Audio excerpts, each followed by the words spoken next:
Hello, friends. On this glorious day in drink history, we are going down the rabbit hole of craft distilling. As my guest is Andrew Faulkner, Vice President of the American Distilling Institute. Now, the American Distilling Institute was founded in 2003 by Bill Owens. The organization aspires to be the voice of craft distilling, and with more than 1,000 paid members, it plays an important role in the craft distilling industry and culture.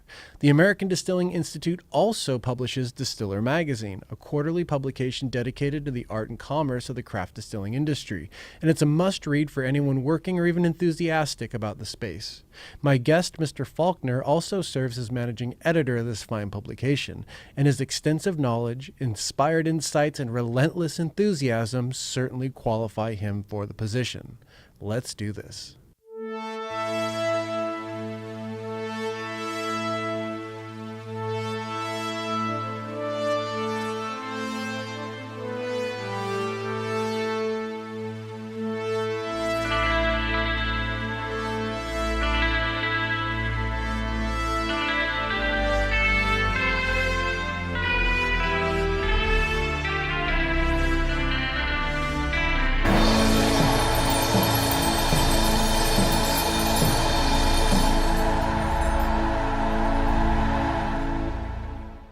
This episode of the Educational Drinking Show is sponsored by Junipero Gin, which is the original American craft gin going back to 1996 and the pioneering work of Fritz Maytag, which also makes it the gin of San Francisco. At 98.6 proof, it's a bit stronger than most gins and perfect in your favorite gin cocktail. Good stuff. And with that, it's my great pleasure to share with you my interview with Andrew Faulkner from the American Distilling Institute. ADI is the American Distilling Institute, and we're a membership organization. We have about 1,000 members, about 600 of whom are craft distillers. And we've been in existence for about 13 years now. Wow. And why was the ADI created? Well, Bill Owens, who founded ADI, saw distilling coming on. And I don't know if you're familiar with Bill, but he opened one of the first craft breweries in California, Buffalo Bill's. Arguably the first, and certainly the first to run the line directly from the fermentation tank to the tap out at the bar, so you could drink a beer directly from the fermentation tank. Whoa. Yeah, because the thought was, hey, if you're going to put it in a keg and wheel it out to the bar, what's the difference between putting it in a keg and driving it across town? If you want to have it from the source, have it from the source. So he went along with that. He founded several breweries in the Bay Area, and then he founded Beer, the magazine, and he was the publisher of American Brewer for a dozen years. And he saw the writing on the wall that, hey, what are distilleries but breweries when they grow up, you know? And he saw the distilling movement coming, and he said, well, I could start a distillery, or I could start a group of distillers. And he called together the first conference was over at St. George 13 years ago. Wow. And this word craft, what to you does that word mean? Well, it certainly, there's a lot of brouhaha out there about, oh, what is craft? Why isn't a Porsche sports car is craft, isn't it? It's crafted. And what it means to me isn't really as important as to what it means to the consumer. So ADI was the first group to define craft in print. And we have a craft certification program where we say, yes, these distilleries fit our description of craft, therefore they are craft distilleries. And it comes down to always the consumer. What does the consumer think when they buy a craft product, when they go into the liquor store or the bar and they want something craft? Well, they're thinking about getting something from the little guy, right? So how do you define the little guy? By size, and by, the ownership of the distillery. So we've defined size as less than 100,000 proof gallons, which honestly if you're making 100,000 proof gallons a year, it's by sales. So if you're selling 100,000 proof gallons of booze a year, you're bringing in a minimum of $8 million. You don't need to be called craft anymore to survive. And you're probably large enough that people will come in and go like, I don't feel like this is craft anymore. And if you're entirely corporate owned by people who aren't in the office and don't have any kind of day-to-day effect on the management of the operations of the place, then you're probably not craft. So we stipulate owner-operated and small size. Why do you think there's been confusion over the word craft or controversy over the word craft? And how's that conversation evolved over the years from your perspective? Well, it runs for a number of reasons. I think the primary reason that craft distillers became concerned about defining craft is that the very large corporate conglomerates were saying, hey, craft is a word that sells. How can we incorporate craft in our marketing plans to sell more product? And the producers of craft spirits were like, wait a minute, we're what the consumers are looking for. They're trying to create pseudo-craft. So in order to avoid this pseudo-craft, the craft distillers needed to have it defined for them, or they needed to define it. The other thing being, one of the reasons it's been a real stickling point is that craft is not such a great word because it means a lot of things. And you can pick up a dictionary and you go, well, that's, this is crafted, that is crafted. You could make an argument that this shirt that I'm wearing is crafted, but you wouldn't call it craft because it comes from a very large company that sold it to another very large company that sold it to another very large company, and I'll never meet the person who sewed it together, and the person who sewed it together will never meet the person who designed it. So everybody who's in craft has their own idea of what craft is, and that idea also usually fits their business plan. So this guy only produces 5,000 proof gallons a year, never intends to go do anything but sell bottles off their farm distillery. They don't want to be a national brand. They may not even want to be a regional brand. They're craft. Mm-hmm. They're definitely craft. But they start making a cost that this guy over here who can produce 50,000 proof gallons or 100,000 and wants to be more than a regional brand, wants to be a national brand, wants to own the world, well, he's craft because he feels like a small guy. Uh-huh. And so it's reconciling all these different opinions as to what is craft. And ultimately, I think it still has to go back to the consumer. What is the consumer looking for when they're looking for a craft spirit? And those are the two concepts that we came down to. Small size, owner-operated. How long have you been involved with the ADI? I've been with ADI for 12 years now. Wow. So I missed the first conference. And it was a kind of thing where, once again, back to Bill Owens and his multiple lives. I came in through the side door. I came back from Europe where I had been working as a photojournalist and enjoyed sampling Polish vodkas. And I found that the freelance photography market in the Bay Area had entirely changed. And I subscribed to an internet list for photographers. And on one of these lists, it was Bill Owens looking for someone to work with him on video projects. And I had remembered studying Bill's book Suburbia when I was in high school. And so just another thing, he's a landmark American photographer, made one of the landmark books of American photography called Suburbia in 1972, and I used to study that as a study it. I used to look at it and laugh at the pictures, go, look at this, back when I was in a high school. And so I said, Bill Owens is looking for somebody to work on projects with him. And so I said, heck yeah. And I started to write an email, and I said, hold it, the phone number's there. And I called him up, and he said, yeah, come on down tomorrow. Wow. And I was like, cool. I thought I was going down for an interview.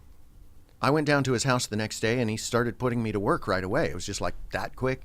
But, and he was enjoying a certain resurgence back then. His book had been republished. His second book had been republished. And he had a third book that was in mothballs that the publisher brought out. He was the flavor of the week in American photography, going here and there for openings and, gallery openings, museum openings. He could roll into any city in the country, call up the curator and say, hi, can I come tour your museum? And the curator would take him around themselves.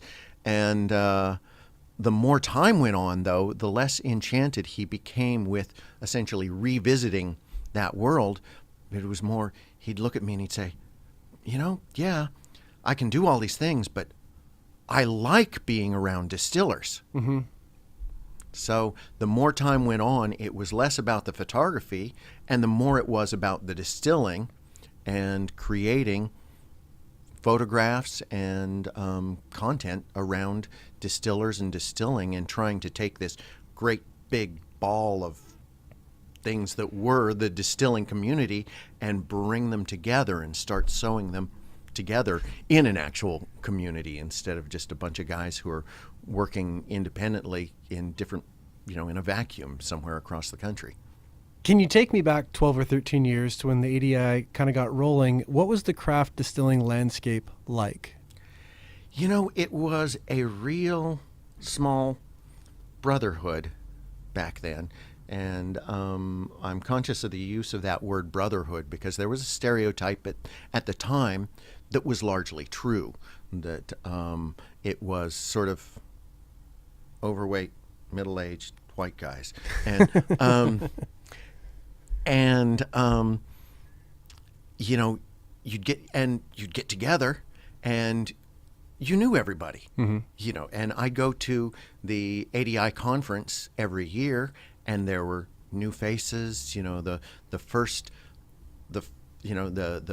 very few number of female distillers started to gather in momentum and grow. But I'd say somewhere around 2009 or so, it got to be so that the new faces outnumbered the old faces, or the familiar faces. Mm-hmm. So it's like, I go to the conference now, and it's such a shock to see so many people and to know such a small percentage of them, because wind it back 8 years, I know everybody. I would look in our directory and I'd know every distillery, and I'd call up Guy Rayhorst at Great Lakes, and he's my friend. It's like, hey Guy, how's it going? Da da da da da.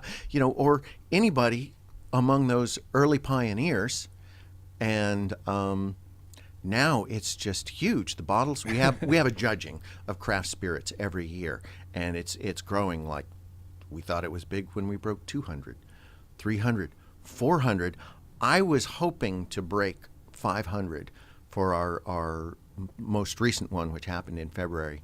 There were 650 spirits entered. Wow. And most of it, you walk around the room and you go, who are these guys? It's like they've got a distillery in, you name the small town in the distant state across the country. Mm-hmm. And it's just amazing to watch. The explosion is incredible. Expanding on that, can you paint a picture of what the craft distilling landscape really looks like today?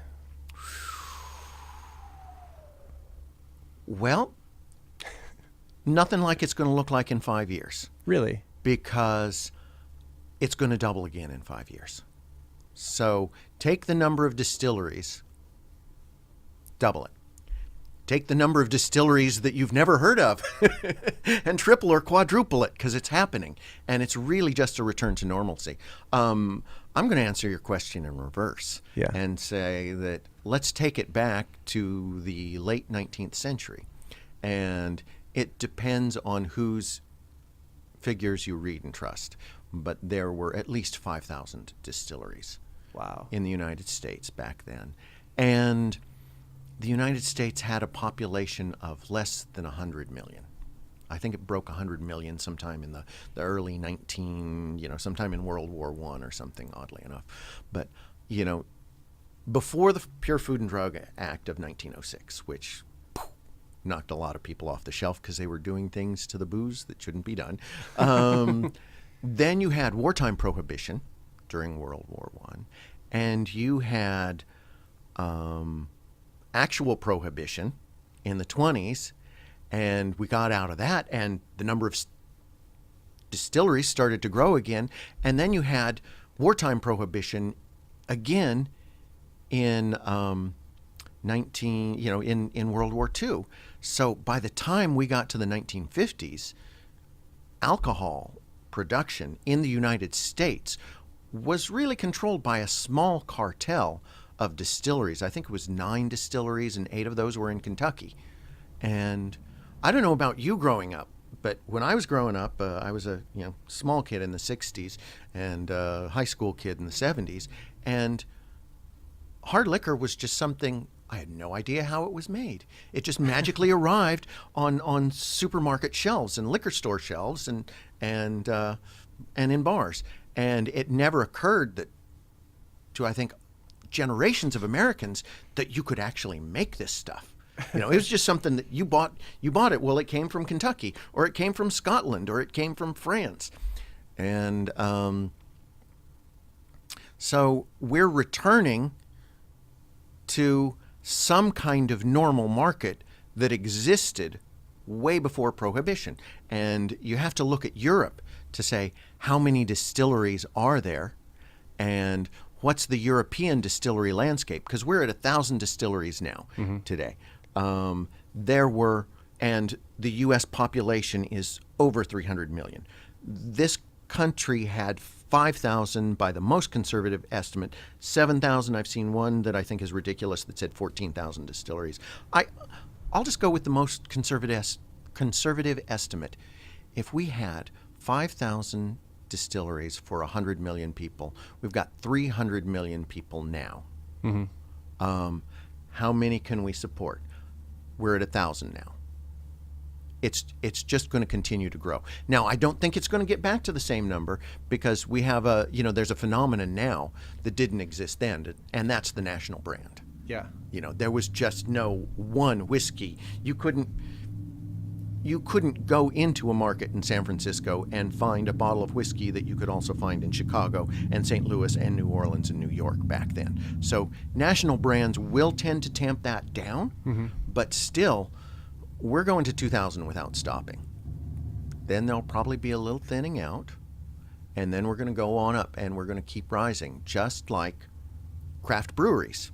After Fritz Maytag bought Anchor Brewery in the early 60s, which we consider sort of the beginning of craft beer, and family wineries after the end of Prohibition. And if you look at these 3 curves, see, wineries are way up here because they've had 3 more decades to go on, and breweries are halfway down from the wineries, because they've only been going at it for 5 decades, and craft distilling essentially started in the 80s, so it's only been going for 3 decades. So you have these 3 curves. They're identical, but distilling is just on the way up. It's just starting the uptick, and it's got a long way to go up. Okay, let's assume that these growth projections all come to fruition. What does the culture of craft look like 5 years from now, with all of these new distilleries popping up in new areas? How does that affect the culture? Well, I think, personally, like we talked about the word craft, it's a very important word right now. I think 5-10 years from now, eventually it will become irrelevant. It's going to get back to, is the stuff in the bottle good? And to a certain degree, that's going to cause the thinning out. There are some people who are, going to get taken down by quality. The culture of craft in 10 years is, I think it's going to be, it's going to evolve towards what Europe has, where you have some major producers You have some small regional, some small national producers, some small regional producers, and then you've got a whole lot of, say, farms that have, they have fruit trees, and at the end of the year, there's fruit that they can't or don't for some reason take to market, and they distill from it. And you can go by their farm and you can buy a bottle of eau de vie. So I think it'll return to sort of the look of, shall we say, normalization will be stratified. Mega brands, or we should say large conglomerates, large independently owned producers, lots and lots of small regional brands. You'll take a vacation to Montana and you'll find all these different whiskeys that you can buy that are made there that you can't get back home. Yeah. And unless, of course, and then you'll have really small brands that you can only get at the distillery. I think the advent of the distillery pub is really happening, particularly in Michigan. In fact, Michigan's an interesting little case, if I may digress. They made a law there.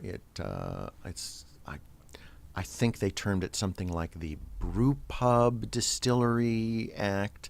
I'm not sure the exact name of the law, but it basically stipulated that if you were a distillery, you could operate like a brew pub, and that is make cocktails from your own spirits if every alcoholic component of that cocktail was produced by your distillery, i.e., you couldn't make a Negroni using Campari because you didn't make the Campari. But if you made an Amaro similar to Campari, you could make a Negroni. So it has spurred a whole bunch of creativity in Michigan right now, because there are a lot of distilleries that have bar programs, and it's great. They can sell bottles out of their distillery and make $100,000 a year. They can run a bar and have $800,000 of revenue selling cocktails. So, of course, they want to sell cocktails. And in order to sell cocktails, they need something. They need an orange liqueur for Cointreau. They need vermouth. So these distilleries are now creating spirits that are required for cocktail recipes, but that if they're going to have a bar distillery in Michigan, they need to be produced at that distillery. And there's a huge explosion in creativity in Michigan right now. People talk about how much of a renaissance and a revolution has taken place in craft and cocktails. I think it's just the start, talking about the growth that you're projecting. I think the single greatest catalyst for cultural evolution is local connection. If you can have a local distillery, you can go to events there, you can build a relationship. I'm from Washington State, and the craft scene is just exploding up there. We have huge. Westland.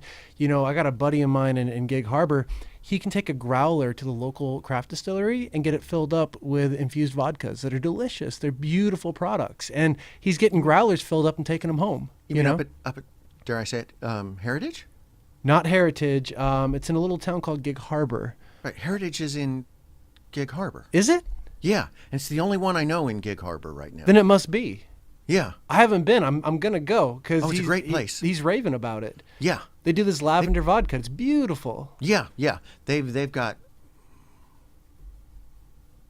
I want to say, at least 3 dozen flavored vodkas. Yeah. They're doing a lot of innovation up there. They run workshops. They have a row of small teaching stills from Hillbilly Moonshine Stills in Paducah, Kentucky. So they have all these small stills along the wall. Then they have their large production still, which is a beautiful piece of work. And I mean piece of work in a complimentary way, not the pejorative way it's usually termed. They run workshops where you can actually make your own batch.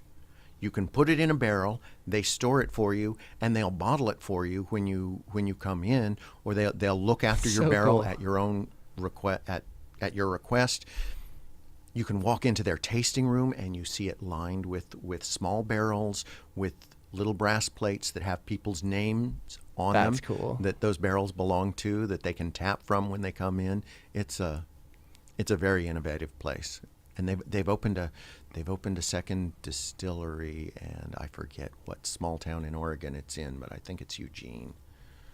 Very cool. And I guess as long as we're talking about Washington, we would be remiss if we didn't mention Westland. I know they've done some work with you guys. They're fantastic. I mean, that is the top of the game, and I can't say enough about Matt Hoffman up there, that he just seems like one of the brightest stars that's coming up in this world right now. He has an absolute focus on what he wants to do quality-wise, and he's one of the lucky few that gets to pursue that without limits. And they're just producing amazing whiskeys. And they make it look so easy.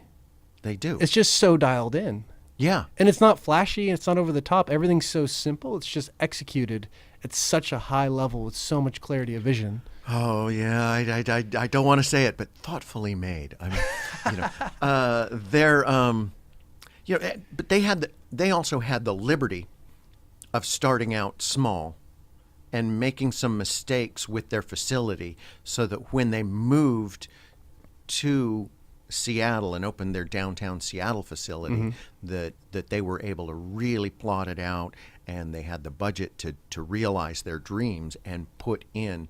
It's just such a all the way down to the blending room. It's such a beautifully conceived facility. And I guess building off of that, American single malt as a category, I think it's almost exclusively craft producers. I'm pretty sure it is.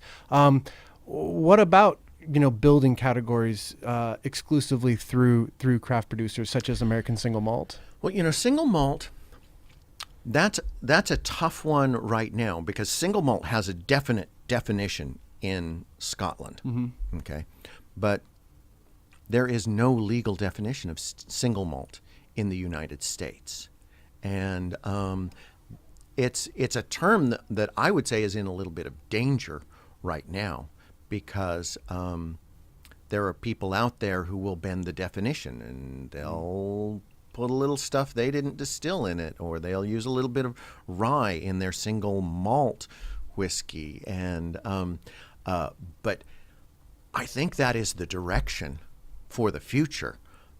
There are so many good brewers in this country that know how to work with malt, and the knowledge base of what these different the roasts of malt and the different varieties that they can use to change the flavor profile. And I think that's one place to jump back to Westland, is that they're really achieving a lot with manipulating their grain bill to have very, very subtle effect on flavor, and working with the local malts and local peat.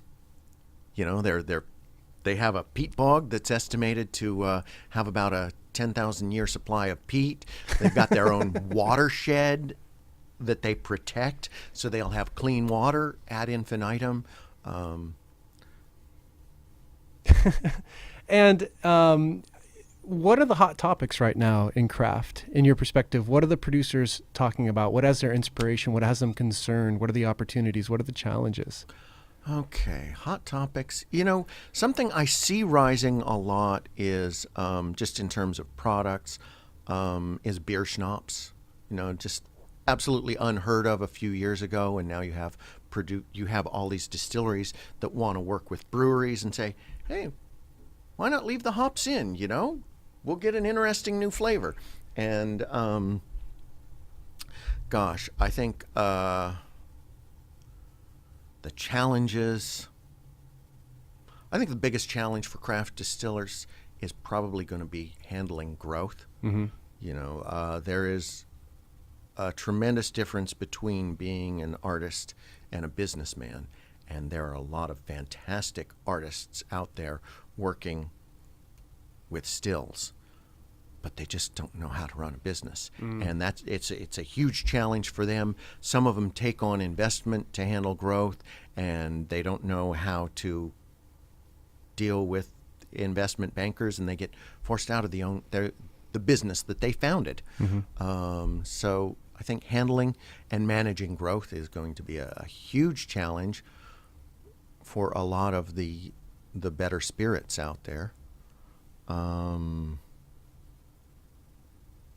I think the other challenge is just going to be competing with large producers who, by volume of scale, can bring a similar product to market,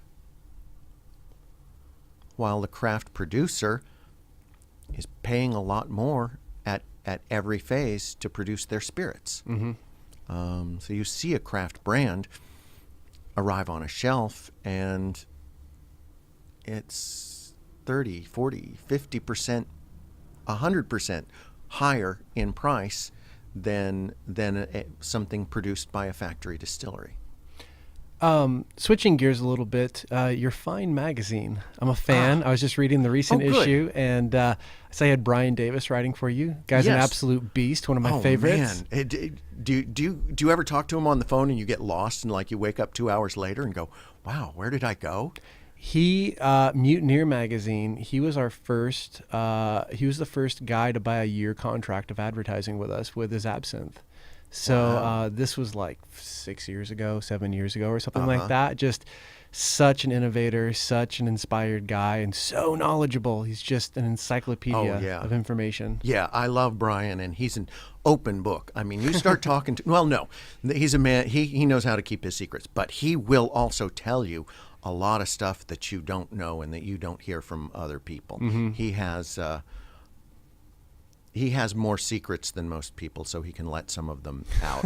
And it's just endlessly fascinating talking to him. One of the things I see right now, because he has his reactors and they're going out on the market, there's a lot of people in the industry right now who are looking at his theories without tasting the spirit, and they're putting him down and they're lumping him in the same category as these small barrel people. And what he's done is a dimension beyond that.